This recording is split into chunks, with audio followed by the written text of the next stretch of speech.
probably the thing that people don't know, this is kind of the big area, and we call it the supplement, the secondary part order. So big thing is, often people ask, why does it take so long to fix my Tesla or any car really? This is the major part of it in this area. So, to step here, we can make, this area could either make or break our production line. As you see the process, we have a process-driven company that everything's in process. It goes from station to station to station. We call them stations. So think of anything, once there's a stop, it slows the whole process down, and that's when things start getting, out of range, and that's it. So that's a big area. Before you drop the vehicle off, you receive an estimate. The estimate, again, is based on visual damage. It's not an estimate. It's based on what they can see. A lot of times insurance companies doing photos. I don't know if you've been in accidents, they're uploading photos. Well, I look at photos. We used to do a lot more photos with COVID. That's what we did. As we got more into it, that's why we wanted to come for evaluation, because the photos become pretty, sometimes you can't see the damage, a lot of reflection. So we see that. After the vehicle is disassembled, additional damage can be found, like we showed you over there. There could be sensors broken, a lot of open seams from. We'll show you again, when you get deeper talking to guys, they'll show you more stuff. We call it as hidden damage, stuff you can't see.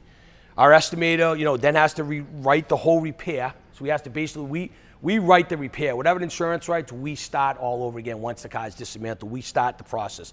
We basically try to make your car back into pre-accident condition. That's our big model. We have to communicate with the insurance company. We have to apply for the changes. Then we order any additional secondary parts that we missed on the order.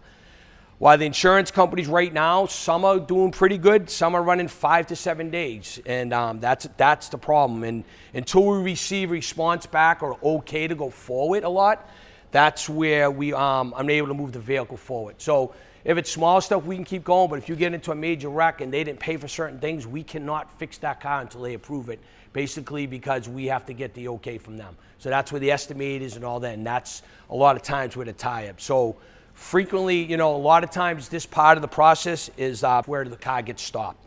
This is one of the big things why it takes a long time to repair the cars. That's one of the biggest problems. I mean, parts become an issue sometimes, but not as much as used to, but the big problems in this area right, over here. And again, once it's dismantled, the vehicle is within the repair path.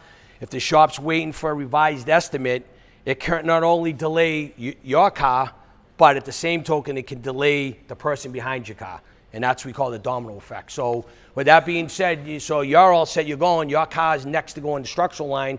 He's, the technician's stuck in that car, so now everything bottlenecks back. And that happens more when they get bigger jobs in the winter and you get a lot of crashes.